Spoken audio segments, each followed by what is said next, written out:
Single period with instantaneous demand में क्या था, आपका डिमांड एक साथ आ रही थी, but in single period with uniform demand में क्या है, for the given time period आपके पास क्या है, यूनिफॉर्मली जो है डिमांड आ रही है। ठीक, तो इसमें भी जैसे पिछली बार केस था इसकी तरह ही इसमें भी दो सिनेरियो हैं कि जब जो डिमांड है वो आपकी इन्वेंट्री से ज़्यादा कम है, then we have some extra inventory left in the given time period. अगर ये नहीं हुआ तो क्या होगा, दूसरे केस में क्या हो सकता है कि आपकी डिमांड रेट बहुत ज़्यादा तेज है,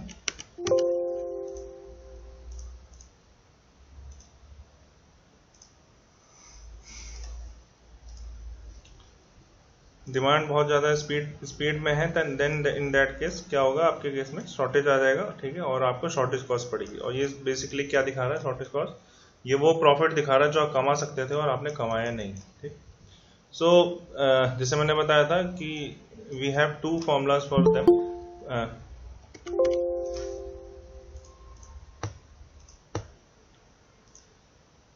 to formulas for that.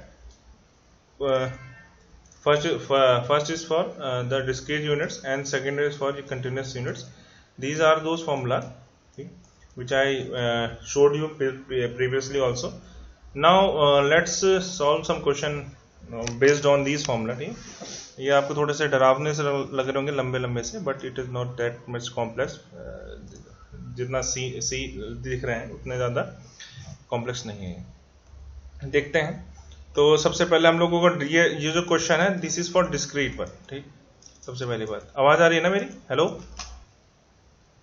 Yes sir आ रही है। ठीक, यस सर आ रही है। तो क्वेश्चन है हमारे पास, the probability distribution of monthly sale of a certain item is as follows. Monthly sale के लिए आपके पास प्रोबेबिलिटी डिस्ट्रीब्यूशन दे रखा है। ठीक है, अगर 0 सेल हुई तो 0.02 प्रोबेबिलिटी है, एक प्रोडक्ट की सेल होने की 0.05, दो प्रोडक्ट की सेल होने की 0.30 एंड सिमिलरली लाइक दैट।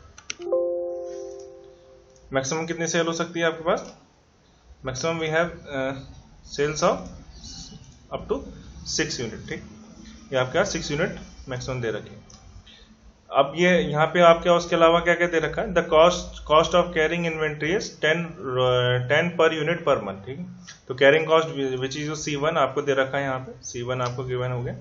इसके अलावा एक और चीज दे रखी है, the current policy is to maintain a stock of 4 items at the beginning of each month. ठीक, तो ऑप्टिमम क्वांटिटी आपको पहले से दे रखी है विच इज योर 4 यूनिट्स। ठीक, तो अब बात ये आती है कि हमें एक्चुअली ये क्यों पता हो गया, प्रोबेबिलिटीज हमें एक टेबल से पता चल जाएंगी। ठीक है, प्रोबेबिलिटीज जो टेबल्स में दे रखी है वो पता चल गई। इसके अलावा हमें हमारे पास C1 की वैल्यू पता है, तो आपके दिमाग में भी ऑफकोर्स आ जाना पता चल जाएगा कि आपको एक्चुअल में इसके अलावा C2 ही नहीं पता है, इसके अलावा सब चीजें पता है। ठीक, तो बेसिकली इसमें भी वही चीज पूछी गई है, assuming that the cost of shortage is proportional to both time and quantity short, obtain the imputed cost of shortage of one item for 1 unit of a time। ठीक, तो आपको बेसिकली क्या फाइंड आउट करना है, we need to find C2 value. ठीक है, और C2 में क्या इसमें निकलेगा क्या, बेसिकली आपके समझने की जरूरत है। C2 आपके कोई वैल्यू नहीं निकलेगी, this is going to be a range. ठीक है, और वो रेंज कैसे निकलेगी, आपको सबसे पहले इसका जो right hand side left hand side value है वो सॉल्व कर लेनी है, फिर सिमिलरली आप इसको इसकी right hand side value solve कर लेंगे और उसके अकॉर्डिंगली आपको C2 की कुछ वैल्यूज मिलेंगी। ठीक है, क्योंकि C1 की आपकी वैल्यू पता है, तो जो C2 की एक रेंज मिलेगी between this and left hand side से और राइट हैंड साइड से। ठीक है, तो this is how we are going to do this question. ठीक, तो सबसे पहले हमें C1 की वैल्यू पता है और Q की वैल्यू पता है। ठीक, तो ये the formula which is written previously is also written here also. So हम लोग सबसे पहले लेफ्ट हैंड साइड से स्टार्ट करते हैं, इस वाले को लेंगे। Q की वैल्यू कितनी है, we have Q value of Q equal to 4। So यहाँ पे क्या है, Q माइनस 1 है, तो that is going to be from R equal to 0 to Q की वैल्यू 4 है, तो that is going to be 4 minus 1 equal to 3 sigma from 0 to 3।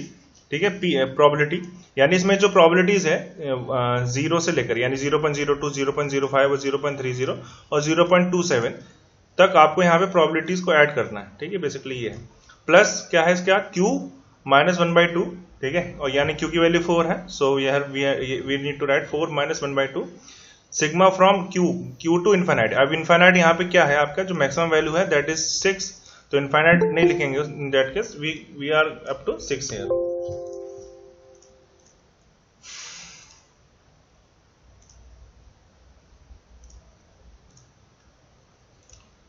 आपके पास यहाँ पे 6 तक है, तो 4 से लेकर आर की वैल्यू 4 से लेकर आपको 6 तक ही रखनी है यहाँ पे, क्योंकि मैक्सिमम वैल्यू आपको 6 दे रखे हैं और प्रोबेबिलिटीज है आर है।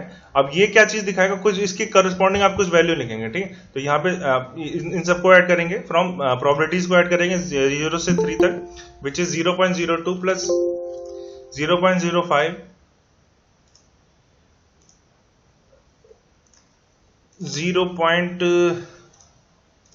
0.02 plus 0.05 plus 0.30 plus 0.27, then it will be 0.64 और 4 minus 1/2 that is equal to 7/2 और इन सब का समीशन फ्रॉम 4 to 6, ठीक है, यानी ये 3 के आएंगे, ठीक है।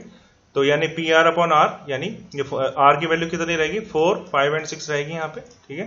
और जो 0.20 0.10 0.16, ठीक है, इसके करस्पॉन्डिंग ये क्या एक लेफ्ट हैंड साइड की वैल्यू आपने निकाल ली, ठीक है। सिमिलरली आप इसी फॉर्मूले में रख के राइट हैंड साइड की वैल्यू निकाल लेंगे, ठीक।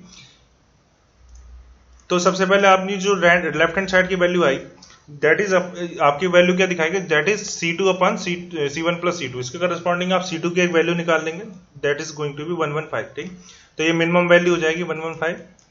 और इसके अलावा जो राइट हैंड साइड से आप C2 की वैल्यू निकाल लेंगे, विच इज आप इसको दोबारा कैलकुलेट करेंगे, दैट इज 390, ठीक है।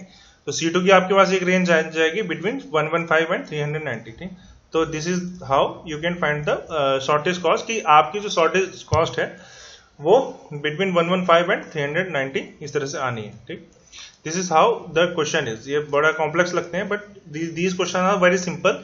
क्यों सिंपल है, क्योंकि आपके पास 3 ही चीजें हैं इसमें निकालने के लिए, एक तो C2 है, C1 है, इसके अलावा प्रोबेबिलिटीज आपको देंगे ही, और Q की वैल्यू या तो फाइंड करनी होगी, ठीक है। अगर Q की वैल्यू फाइंड आउट करने के लिए बोला है तो C2 और C1 की वैल्यू आपको दे रखी होगी पहले से, ठीक है। और अब इस वाले केस में क्या है, हमें Q की वैल्यू दे रखी है और C1 की वैल्यू दे रखी है, तो C2 की वैल्यू की रेंज पता करने के लिए बोल दी, ठीक है। अगर उल्टा एक और चीज हो सकती है कि आपको Q की वैल्यू दे दे और C2 की वैल्यू दे दे तो C1 की रेंज पूछ दे, ठीक है। तो this is how you can tackle it very easily.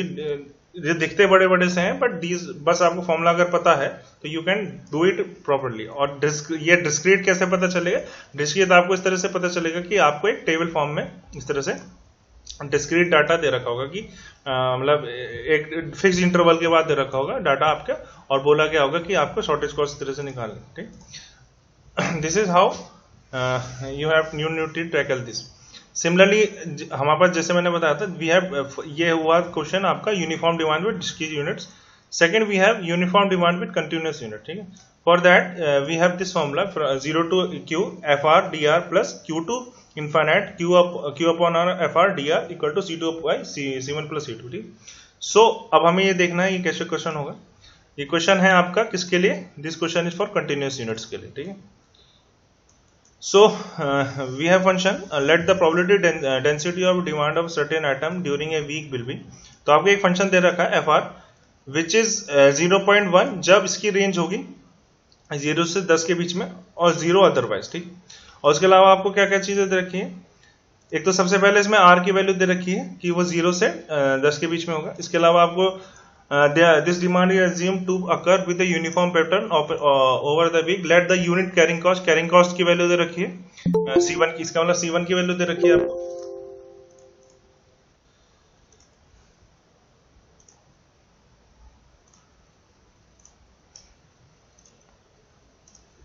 C1 की वैल्यू दे रखी है which is 2 and unit shortage cost which is 8 आपको दे रखी है। How will you determine the optimal order level of inventory, आपको Q की वैल्यू फाइंड आउट करनी है, ठीक है। सो हम फॉर्मूला लगाएंगे which is your 0 to Q FR DR plus Q to infinite Q upon R FR DR equal to C2 on C1 plus C2, ठीक है। आपको C2 और C1 की वैल्यू पता है, तो उससे आप ये राइट हैंड साइड में C2 upon C1 plus C2 निकाल लेंगे, ठीक है। तो विच इज इक्वल टू 8/10, ठीक। इसमें कोई ज्यादा दिक्कत नहीं है। क्या थी ये फॉर्मूला, क्या है C2 upon C2 plus C1 होना चाहिए, ठीक है, राइट हैंड साइड में ये C2 upon C1 plus C2। तो इसकी वैल्यू आ जाएगी, C2 आपको 8 दे रखा है और C1 की वैल्यू 2 दे रखी है, तो 2 प्लस 8 हो जाएगा यहाँ पे, विच इज 8/10, ठीक। तो राइट हैंड साइड की वैल्यू तो आपको पता चल गई। अब आपको एक्चुअल में Q की वैल्यू आप फाइंड आउट करनी है, ठीक है। तो आप इसमें इसको इंटीग्रेट करेंगे हम लोग अब धीरे धीरे करके। तो सबसे पहले आपके पास है 0 से Q तक के लिए, ठीक, 0.1 फंक्शन को लगाया आपने dr, और फिर Q से 10 तक के लिए, क्योंकि आपका 10 तक ही रेंज है। अब आप पूछेंगे सर इसमें तो इनफाइनाइट लिखा हुआ है, ठीक है, तो जो आपके पास मैक्सिमम वैल्यू दैट इज उसके लिए है यहाँ पे, ठीक है। अगर यहाँ पे कुछ आपको रेंज नहीं दी होती then it will be infinite, ठीक। अभी आपके पास 10 तक की रेंज है, तो दैट्स वाई, और ये पूछेंगे कि 10 तक कहाँ से आया सर, ये r की वैल्यू 0 to 10 है, दैट्स वाई, ठीक है। तो ये Q से 10 तक की कर दिया आपने, बाकी सारी वैल्यूज रख दी। सो और बाकी इसको इंटीग्रेट करेंगे और फिर आपके पास इस तरह से कुछ आएगा, ठीक है, 3.3 Q minus Q log Q minus 8 = 0। इससे आप Q की वैल्यू फाइंड आउट कर सकते हैं लॉग एंटी लॉग लेके,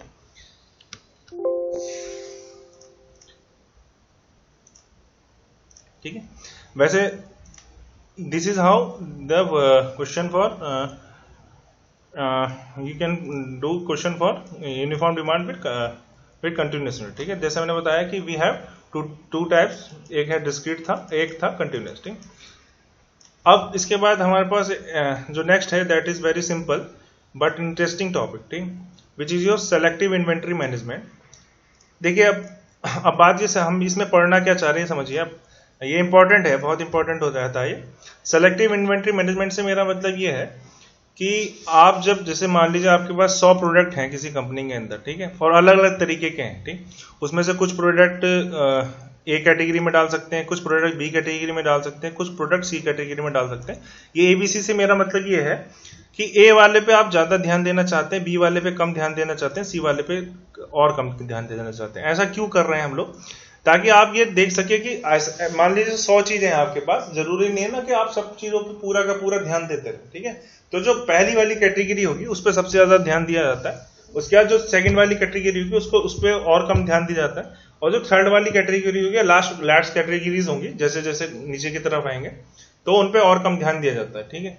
तो अगर पहला वाला जो कैटेगरी है उसमें प्रोडक्ट कम पड़ रहा है आपके पास, तो तुरंत उसको मंगाएंगे या फिर उस पर पूरा ध्यान रखेंगे, और सी वाली कैटेगरी में हम लोग उतना ध्यान नहीं देते हैं, ठीक है। सो दैट ऐसा क्यों कर रहे हैं, ताकि हमें सब चीजों पे बराबर का मतलब ध्यान देना ना पड़े, ठीक है। अगर मान लीजिए किसी शॉप में, अगर किसी ज्वेलरी वाली शॉप है, ठीक है, एग्जांपल लेते हैं हम लोग, किसी ज्वेलरी वाली शॉप में सबसे इंपॉर्टेंट क्या रहेगा, जो गहने वगैरह होंगे वो दैट इज जो भी गोल्ड या फिर डायमंड के ऑर्नामेंट्स होंगे दैट इज मोस्ट इंपॉर्टेंट, ठीक है। तो उन पे सबसे ज्यादा ध्यान दिया जाता है, ठीक। उसके अलावा इन्वेंट्री में क्या क्या हो सकता है, वो डिब्बे हो सकते हैं जिनमें वो रखे जाते हैं, तो वो भी कुछ इंपॉर्टेंट है, बट वो उतने इंपॉर्टेंट नहीं है जितना गोल्ड एंड डायमंड, ठीक है। तो अगर गोल्ड एंड डायमंड की कोई भी सामान आपके पास कम पड़ रहा है किसी ज्वेलरी शॉप के अंदर, तो वो सबसे इंपॉर्टेंट क्रिटिकल है। ऑन द अदर हैंड, अगर जो जिन डिब्बों में वो रखा जाता है वो अगर उन पर इतना ध्यान नहीं देने की जरूरत पड़ती, क्योंकि वो उतने क्रिटिकल नहीं है फॉर दैट कंडीशन, ठीक। और इसके अलावा और क्या हो सकता है, और इसके अलावा जो सपोर्टिंग चीजें हैं, ठीक है, कुछ दूसरी इन्वेंट्री है जो बहुत किसी ज्वेलरी शॉप में बहुत इंपॉर्टेंस नहीं रखती है, तो उसको आप थर्ड कैटेगरी में डाल सकते हैं। ऐसी बहुत सारी कैटेगरीज बना सकते हैं, ठीक। तो इसका मतलब ये है कि सेलेक्टिव इन्वेंट्री मैनेजमेंट में हम वो चीजें देखते हैं कि हम जो हमारे पास प्रेजेंट इन्वेंट्री है उसको डिफरेंट क्लासेस में कैसे डिवाइड करें, ठीक। सो बहुत तरीके होते हैं, उनमें से हम लोग कुछ देखेंगे। जैसे सबसे इंपॉर्टेंट जो है that is ABC based, second is your VED. उसके बाद हम देखेंगे कि इन दोनों का हाइब्रिड कैसे बन सकता है, एबीसी और वीईडी का, ठीक है। उसके बाद एफएनएसडी और फिर एचएमएल, बहुत सिंपल होते हैं, इसमें ज्यादा उसकी घबराने की जरूरत नहीं है। बट इसमें अगर आप पूछें कि सर सबसे इंपॉर्टेंट कौन सा है, तो आई विल सजेस्ट कि किसी भी कॉम्पिटेटिव एग्जाम के उस पर्सपेक्टिव से भी और जनरली भी ABC is the most important, क्योंकि ये सबसे ज्यादा यूज करा जाने वाला सेलेक्टिव इन्वेंट्री मैनेजमेंट क्राइटेरिया है, ठीक। तो देखते हैं सबसे पहले एबीसी में क्या है। तो हम लोग बेसिकली एबीसी एनालिसिस में जो प्रोडक्ट है हमारे पास जो गिवन इन्वेंट्री उसको 3 कैटेगरी में बांटते हैं, ठीक है। First is your A category, second is your B category and third is C category, ठीक। ए कैटेगरी में वो प्रोडक्ट होते हैं जिनकी वैल्यू, ठीक है, 80% ऑफ द प्रोडक्ट होती है, ठीक। जो बी कैटेगरी में वो चीजें डालते हैं जिनकी value 15% of the total inventory होती है, और सी कैटेगरी में वो चीजें डालते हैं जिनकी वैल्यू 5% होती है, ठीक है। वैल्यू से मेरा मतलब ये है, जब मैं वैल्यू बोल रहा हूं ध्यान से सुनिएगा, value is equal to number of quantities, ठीक है, नंबर ऑफ क्वांटिटीज और उसका जो पर यूनिट कॉस्ट है, ठीक है, पर यूनिट कॉस्ट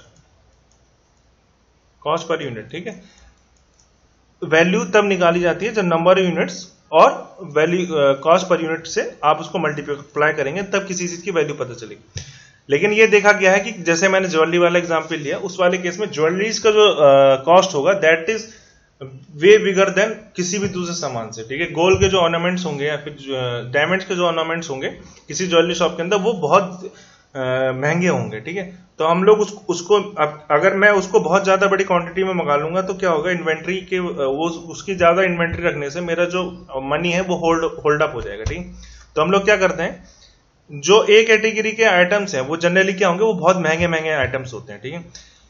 वो 80% ऑफ द इन्वेंट्री के पैसे तो लगाते हैं, बट वो एक्चुअल में 20% होते हैं, ठीक है। यानी अगर आपके पास 100 चीजें हैं तो वो एक्चुअल में खाली 20 ही होंगी, बट उनका कॉस्ट जो है, मतलब जो पैसा लगा है आपका, वो 80% करीब होगा। बात समझ में आ रही? This is how the A category work. On the other hand B वाले कम वैल्यूज के होते हैं, 15% ऑफ द वैल्यू रखेंगे, 15% ऑफ द वैल्यू रखते हैं, बट जो उसका जो इन्वेंट्री में साइज होता है दैट इज 30%, ठीक है। और on the other hand C category में वो आइटम्स होते हैं जिनका जो इन्वेंट्री में कॉस्ट होता है, मतलब जो वैल्यूज होती है दैट इज 5%, ठीक है। 5% ही आपने पैसा लगाया होगा उसमें, बट वो 50 to 70% जो है उस इन्वेंट्री में जगह घेरते हैं या फिर इन्वेंट्री का पार्ट होते हैं। यानी अगर 100 आइटम मंगाए तो वो 50 to 70% खाली सी कैटेगरी के रहेंगे, ठीक।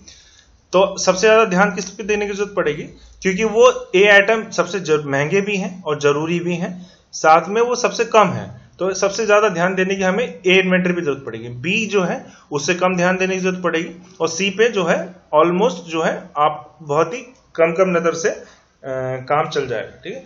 तो ए कैटेगरी वाले को हम लोग बहुत क्रिटिकल उसमें डाल देंगे, बी वाले को कम क्रिटिकल में डालेंगे और सी वाले को और कम क्रिटिकल में डालेंगे, ठीक। तो this is how you can classify items into ABC category in ABC analysis, ठीक।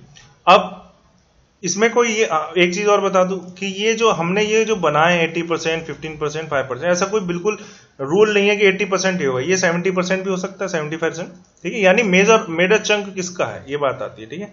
सिमिलरली ये 15% से क्या कहते हैं 20% भी हो सकता है, ये 5 से 10% हो सकता है, ठीक है।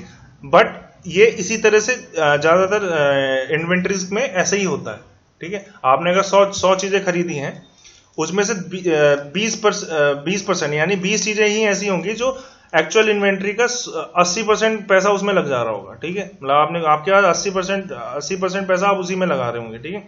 बाकी सब जो है बी और सी कैटेगरी में आ जाएंगे, ठीक। अब यानी इसका मतलब ये है कि, और ये बी अगर मैं 100 में से 20 इधर चला गया, इसके अलावा आपके पास 30% अगर बी कैटेगरी में डाल रहा हूं तो वो कितना पैसा लगा रहे हैं आप, उसमें 15% पैसा लगा रहे हैं, ठीक है। और सी कैटेगरी में प्रोडक्ट तो बहुत ज्यादा है लेकिन वो सस्ते इतने हैं कि आप उनको 50% इन्वेंट्री रख सकते हैं, ठीक। लेकिन वो कॉस्ट आपके पैसे का 5% ही लगा रहा है, ठीक। तो this is how you can classify items into ABC category, ठीक। इसके लिए सेम चीज है यहाँ पे, ठीक। ए जो है मोस्ट वैल्यूएबल है, B is some less valuable and C is the least valuable. अब तो इस वजह से हम लोग क्या करेंगे, स्टॉक कंट्रोल किसमें कैसा करेंगे, ए में बहुत स्ट्रिक्ट स्टॉक कंट्रोल करेंगे, बी में कम मॉडरेट स्टॉक कंट्रोल करेंगे, और सी में जो है हम लोग लूज कंट्रोल करेंगे कि मतलब ठीक है चल जाएगा, अगर थोड़ा सा मतलब ज्यादा इसमें टेंशन लेने की जरूरत नहीं, क्योंकि सी का सामान भी हमारे पास ज्यादा उतना इंपॉर्टेंट भी नहीं है, मतलब उतना कॉस्टली वैल्यूएबल भी नहीं है, ठीक। तो सी को हम लोग ज्यादा मंगा के रख लेते हैं, that's why we do not have to control that strictly as compare to A, ठीक। इसमें एक नाम आता है which is your Pareto curve. Basically ये आपका this is a Pareto curve is a graph between your cumulative percentage of values versus percentage of total number of items, ठीक। तो इसमें भी वही चीज है, A category class A, class B और क्लास सी में आपने सामान को डाला है, ठीक है। इसमें ये जो आप पूछेंगे कि सर ये वैल्यूज में तो सी बढ़ता चला जा रहा है, ऐसा नहीं है। ये जो आपको दिखा रहा है क्यूमुलेटिव वैल्यू क्या दिखा रहा है, आपके एक्चुअल मनी दिखा रहा है, ठीक है। तो ये लगभग ये जो पोर्शन है ये ए के लिए है, ठीक है। This is almost 80% of the whole, ठीक।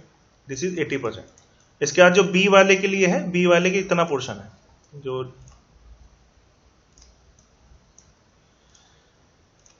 बी वाले के लिए ये वाला जो पोर्शन है वो है ये this one which is almost 15 to 20%, ठीक है। और सिमिलरली सी वाले के लिए इतना पोर्शन है विच इज जो टोटल वैल्यू का इसने सबसे कम लिया, ठीक है, विच इज 5%। सिमिलरली यहाँ पे अगर देखें तो ये सबसे कम है, इस बी वाले के लिए थोड़ा ज़्यादा सामान है, ठीक है, और सी वाले आपने सबसे ज़्यादा क्वांटिटी रखी थी। तो ये अगर आप ग्राफिकल फॉर्म में दिखाएंगे तो that's graph is called your Pareto curve, ठीक है, बड़ा फेमस कर्व है, that is Pareto curve, important भी है। तो this is how you can classify the product into ABC category, ठीक। नेक्स्ट वी हैव वीईडी, ठीक है, हमने सबसे पहले देखा ABC analysis. Second is your VED criteria. इसमें क्या होता है, हम लोग प्रोडक्ट को 3 कैटेगरी में डालते हैं, विच इज योर वाइटल, एसेंशियल और डिजायरेबल, ठीक है। वाइटल वो चीजें हैं जिनके बिना आपका काम ना चल सके, ठीक है। एबीसी में क्या हो रहा था, हमने वैल्यू के बेसिस पे क्लासीफाई कर रहा था, ठीक है, बिल्कुल क्लियर कर लीजिए। एबीसी एनालिसिस में हमने वैल्यू के बेसिस पे क्लासीफाई कर रहा था, ठीक है, कि 80% जो है 15% और 5% में, ठीक।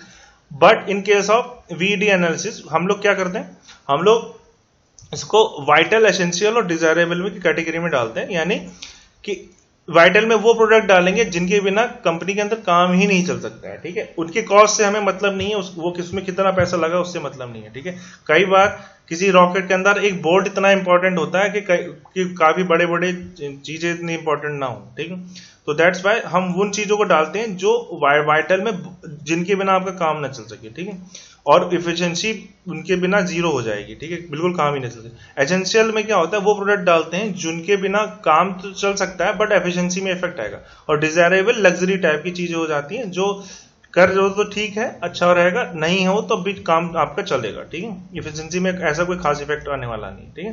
सो this is how you can classify in VED analysis. उसमें क्या होगा, वाइटल, एसेंशियल और डिजायरेबल। वाइटल में वो प्रोडक्ट जो बहुत इंपॉर्टेंट है, जिनके बिना काम ना चल जाएगा। एसेंशियल में वो प्रोडक्ट जो काम तो जिनके बिना काम तो चल सकता है, मतलब जो होने चाहिए, बट ऐसा कोई आपका काम बहुत ज्यादा रुकेगा ना। डिजायरेबल वो है कि रख लो, ठीक है, बट इसके बिना आपका काम रुकेगा नहीं, ठीक है। तो this is the classification of VED. अब ऐसा कर सकते हैं कि किसी कंपनी के अंदर आप एबीसी और वीईडी दोनों को ही यूज कर पाए, तो that's why the hybrid analysis होती है, यानी हाइब्रिड सिस्टम बनाते हैं। इसमें क्या है, जैसे इसमें क्या है, एबीसी और वीईडी में दोनों चाहता हूं कि दोनों के दोनों एक साथ में लगाऊं, ठीक है। तो इन दैट केस मैं इसको 5 ग्रुप में बांट दूंगा, ठीक है। ग्रुप 1, ग्रुप 2, ग्रुप 3 और ग्रुप 4 और ग्रुप 5, ठीक है। 5 कैटेगरी में बांट दूंगा मैं चीजों को, ग्रुप 1, 2, 3, 4, 5, ठीक। तो पहली वाली कैटेगरी कौन सी होगी, एवी वाली, ठीक। दिस एवी यानी वो प्रोडक्ट जो कैटेगरी ए के हैं और वाइटल भी, ठीक। सेकंड वाले उसमें कौन से आएंगे, जो बी वी और एई वाले, ठीक है, बी वी और एई वाले। थर्ड कैटेगरी में कौन कौन से आने वाले हैं आप, सी वी, बीई और एडी। यानी जो कैटेगरी सी है और वाइटल है, या फिर कैटेगरी बी में है और एसेंशियल है, और कैटेगरी ए में है और डिजायरेबल है, वो प्रोडक्ट में कैटेगरी ग्रुप 3 में डाल दूंगा। ग्रुप 5 में कौन से डालूंगा, सीई और बीडी वाले, और लास्ट में आपके पास सीडी वाला, कैटेगरी डी वाले और डिजायरेबल वाले, ठीक है। This is how you can give a hybrid system also.